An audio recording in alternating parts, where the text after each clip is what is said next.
Generals Sherman, Grant, and Lee in New York, their overall backgrounds and legacies, their relations with blacks and Jews. With enough objective Googling, one finds that overall, the characters of Generals Lee, Grant, and Sherman were pretty much an equal score. That's their personal and military lives, good and bad. These three generals spent a good number of years in New York. They had lives in other states. All had younger and retired days. One of them influenced war for generations. New York has big monuments to Grant and Sherman. Lee has suddenly lost stature. Parts of the USA and world dignify both sides of the war. In the wake of the George Floyd death in 2020, Confederate memorials are getting erased.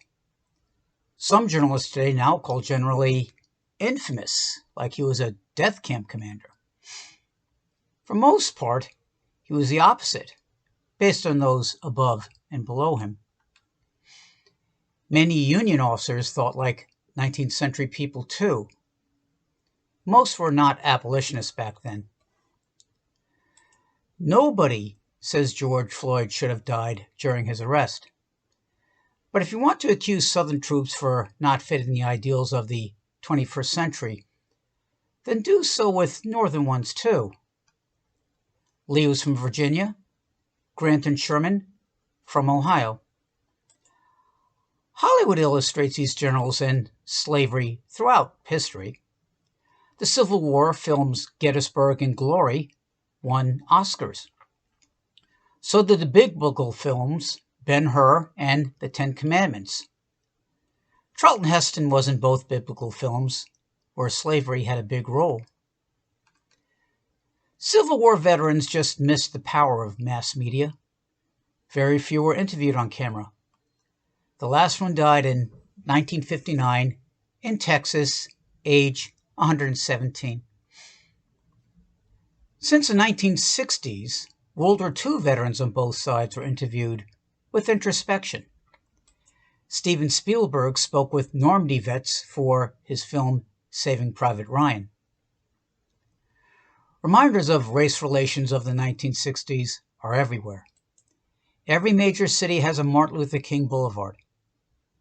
NYC just completed the Frederick Douglass Circle.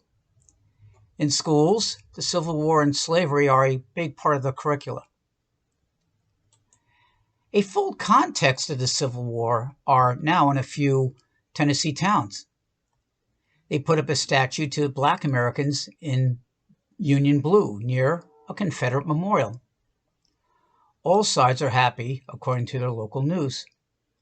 Clay Travis made that observation on his conservative talk radio show. In May 2022, the Army at Fort Hamilton, Brooklyn, renamed Robert E. Lee Avenue after a Black American Medal of Honor winner, John Warren, from the Vietnam War. Lee was stationed at New York City's only active Army base in the 1840s. John Warren was from Crown Heights, Brooklyn. In 2020, Mayor de Blasio, polled as the worst mayor in modern New York City history, spearheaded the effort to rename a relatively unknown street on federal land. Even the iconic 1939 statue of Teddy Roosevelt next to a proud-looking Native American and an African disappeared on his watch.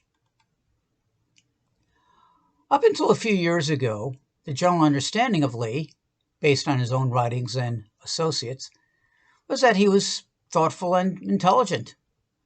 Generally, he was kind and courteous to everyone, from black to white. He was also on the wrong side of a charged and complicated era, as seen from 160 years later.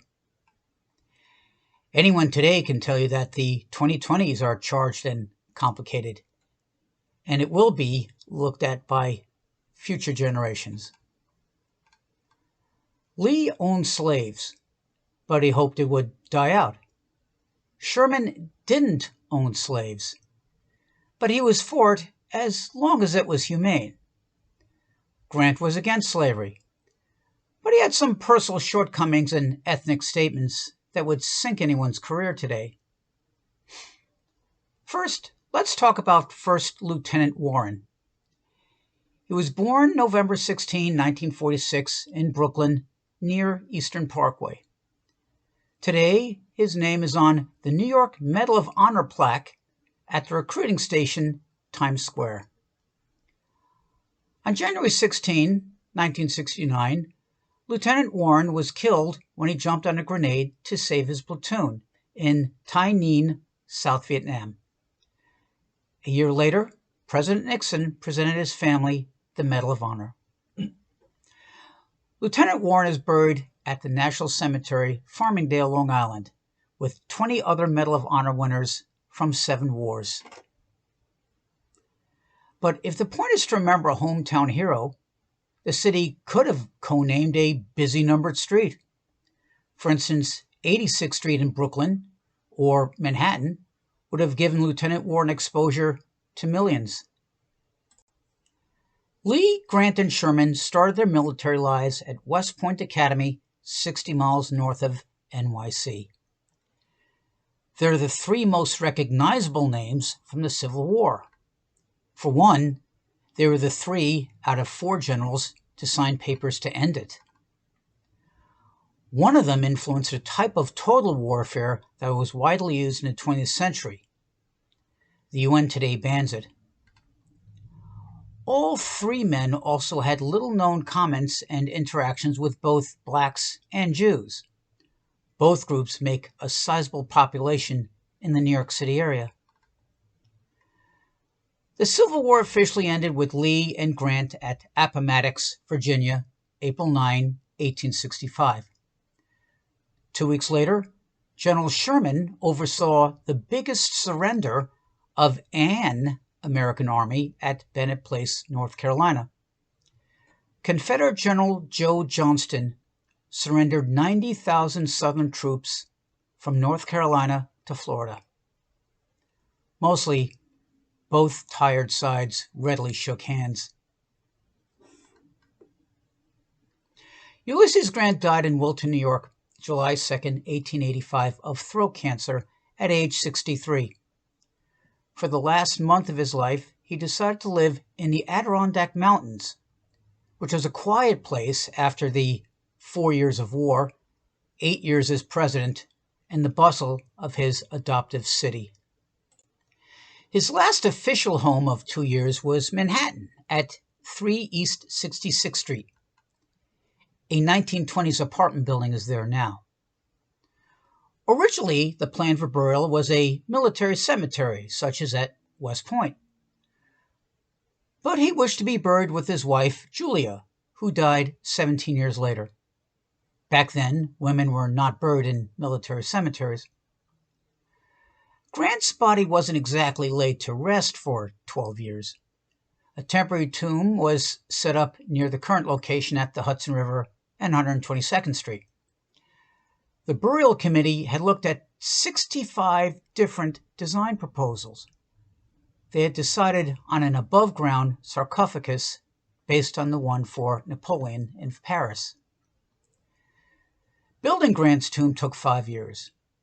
The Greco-Roman building was dedicated in 1897 on April 27, which was his birthday.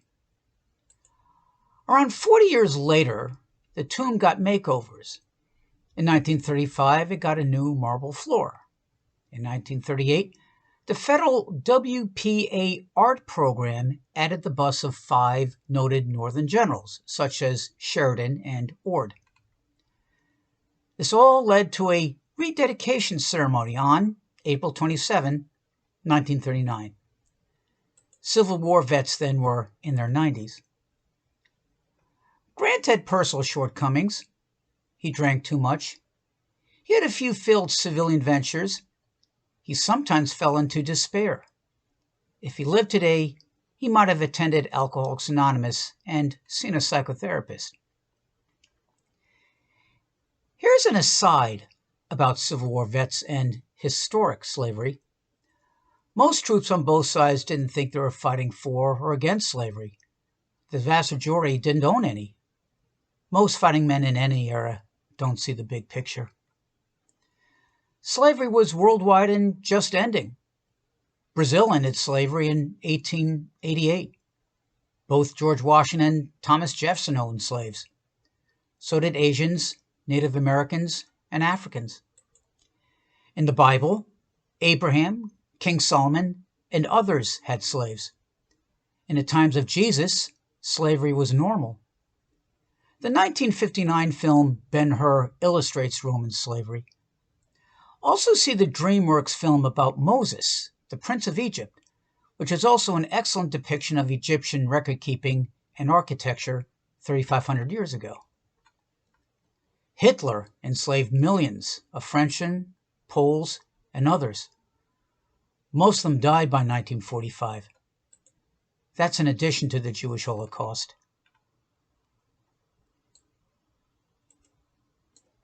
Hiram Ulysses Grant was born in Point Pleasant, Ohio, April 27, 1822.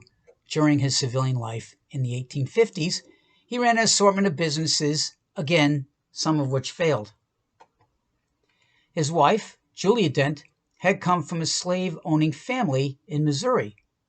Her father held on to his slaves right up to the Emancipation Proclamation of 1863.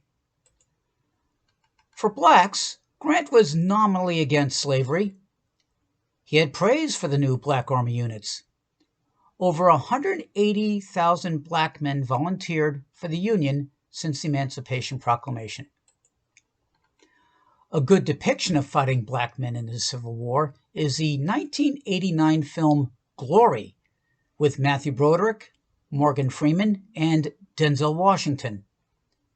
Denzel won an Oscar for Best Supporting Actor.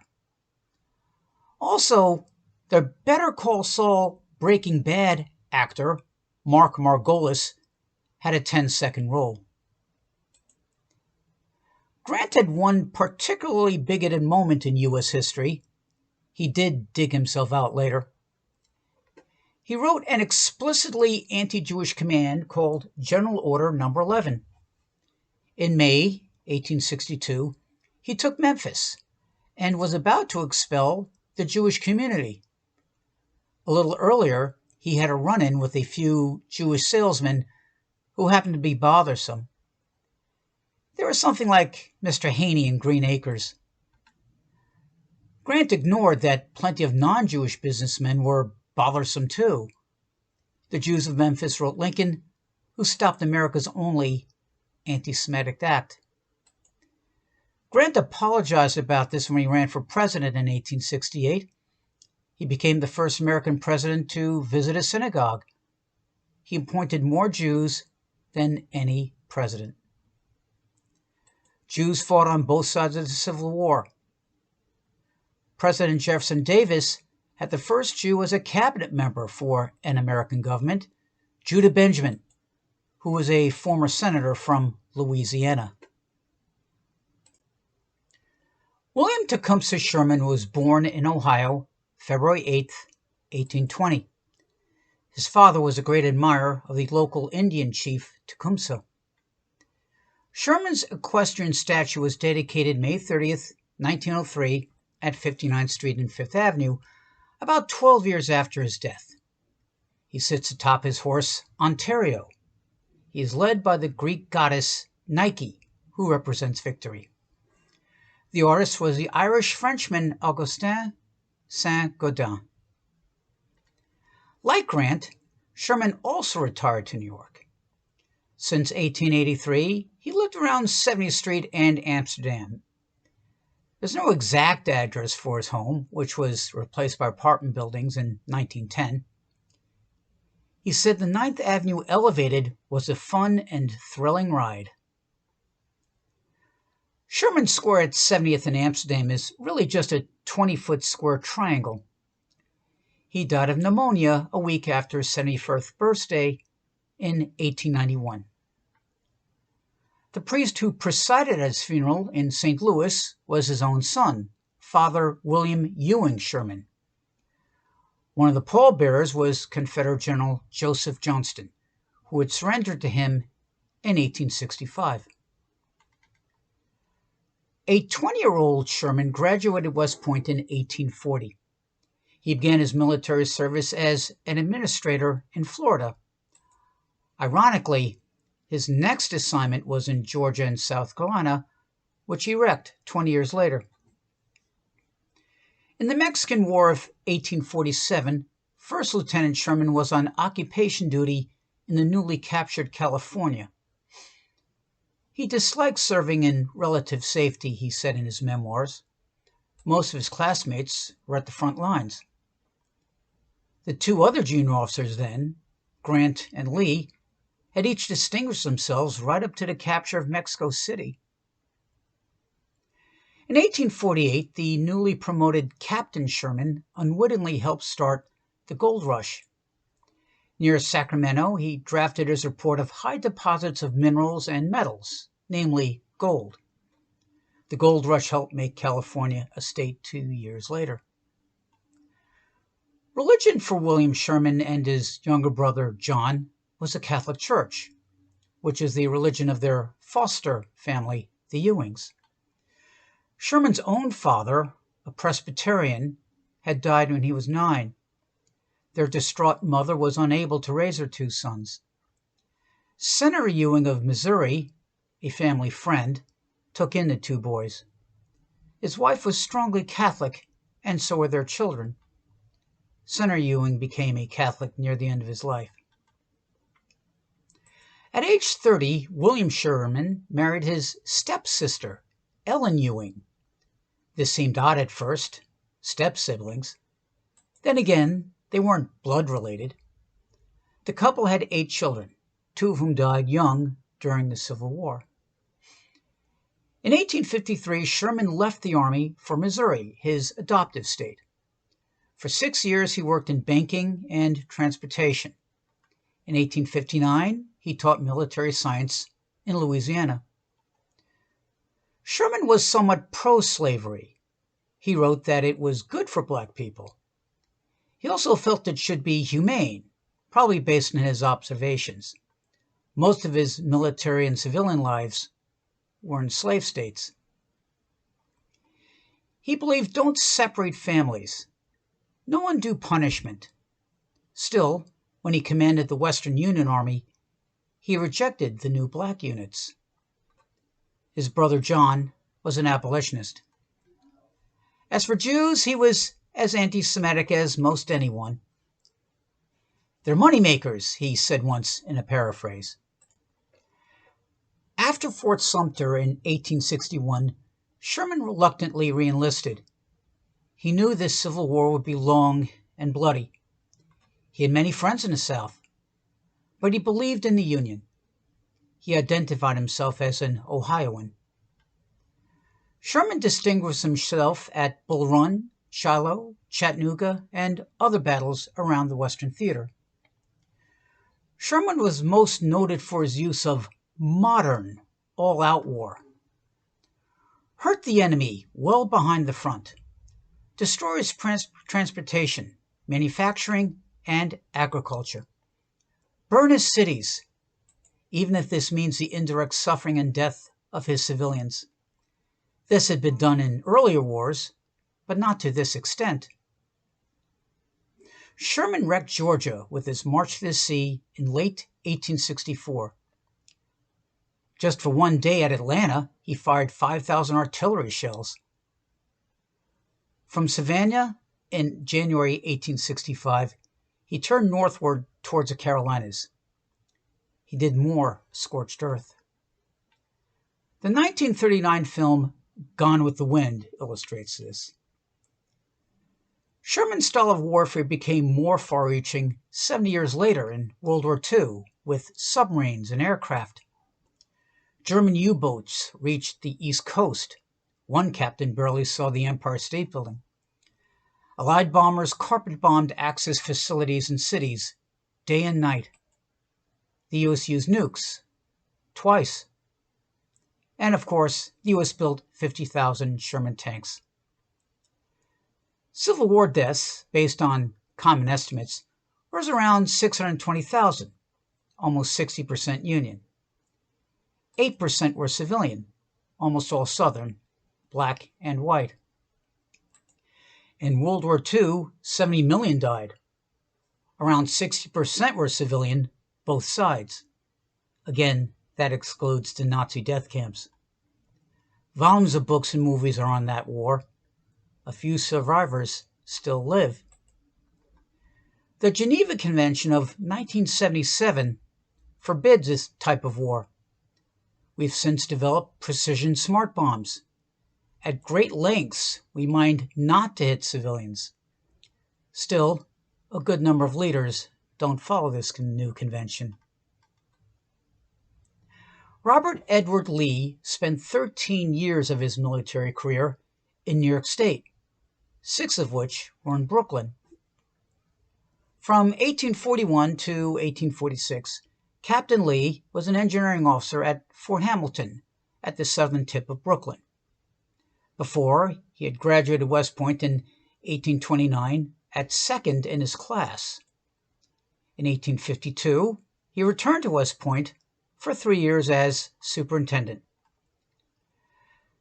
Lee's job at the southern choke point of New York City was to enhance ramparts and fortifications.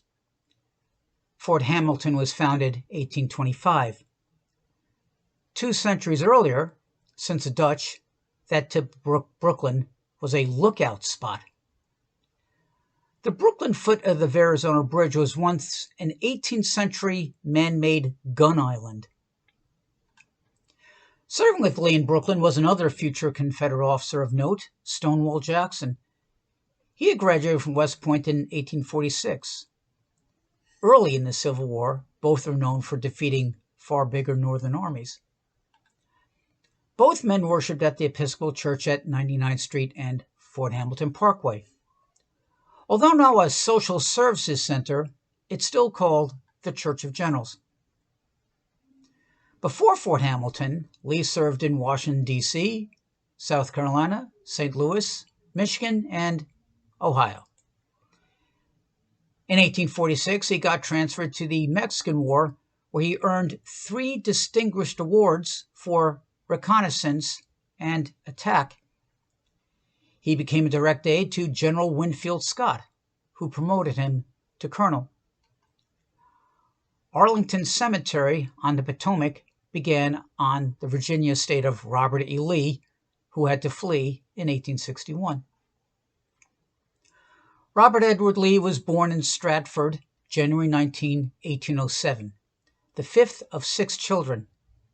His family had been noted Virginians since 1639. His father had both success and failure. Henry Lee was a famous cavalry officer in the American Revolution. He also served as a congressman for the new country. He became the 9th governor of Virginia. On the downside, Henry Lee landed in debtor's prison when Robert was 2. He had bad investments. The father also left his family when Robert was 6. A contemporary aside about Henry Lee was that he was also recorded of what appeared to be the modern term post-traumatic stress disorder, PTSD. Aside from serving the American Revolution as Light Horse Harry, President Washington also called Henry Lee up to quell assorted unrest. The study of PTSD began 110 years later with trench warfare of World War I. Like his father, Robert E. Lee could be prone to depression, according to some of his associates. He could really be hard on himself. He became a very prayerful man. Robert Lee made a point to be considerate and polite to everyone, from field slave to president. There's a saying amongst contemporaries that in a busy room of officers, generally look like the one that a frightened child would run to. Hollywood made an excellent depiction of Robert E. Lee in the 1993 TV series Gettysburg, starring Tom Berenger, Jeff Daniels, and Martin Sheen as Robert E. Lee. The mother of Robert came from a wealthy family. After her husband left, Anne Carter Lee moved her 6 children to Alexandria. Her family helped finance them. Mrs. Lee and her children had a relatively comfortable life, but their maternal grandparents didn't have enough money to send Robert to private college. So the grandparents arranged for him to attend West Point in 1825.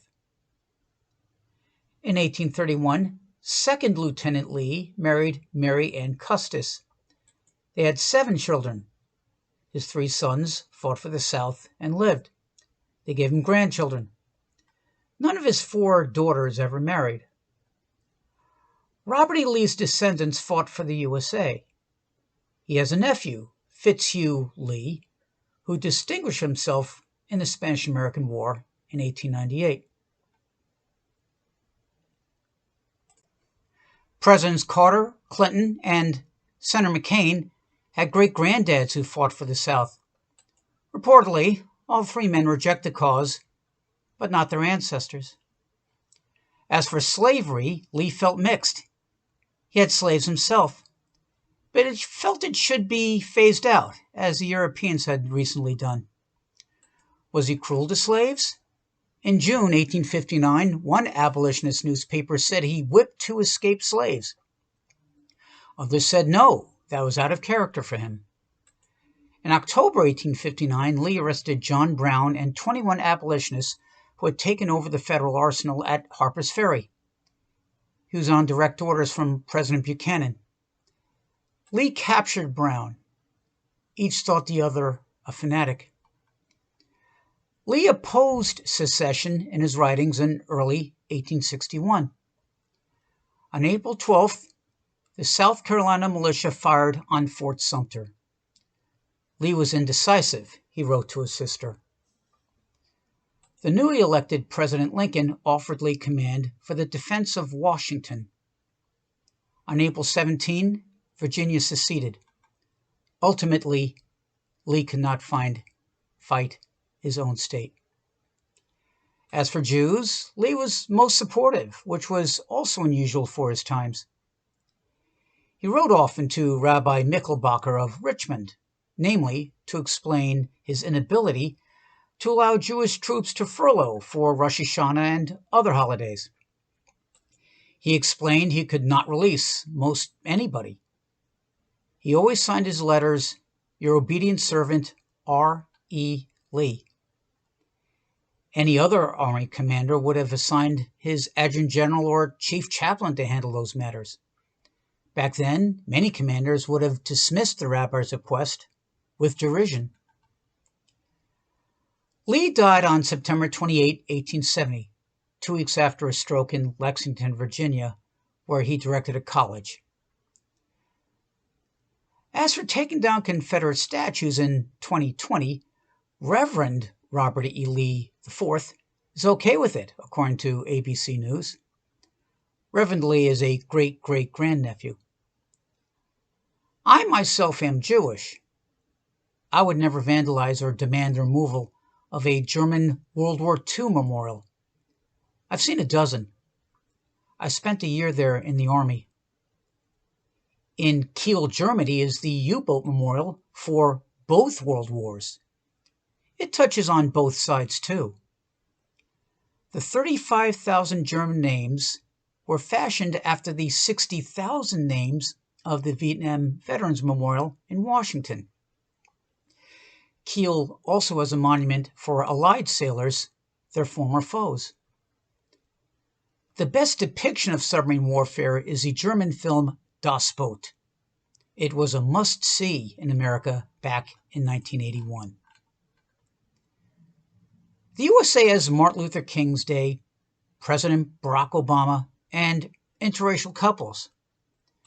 For that matter, in the 21st century, the Ukraine, with much historic anti-Semitism, has a Jewish prime minister, Volodymyr Zelensky.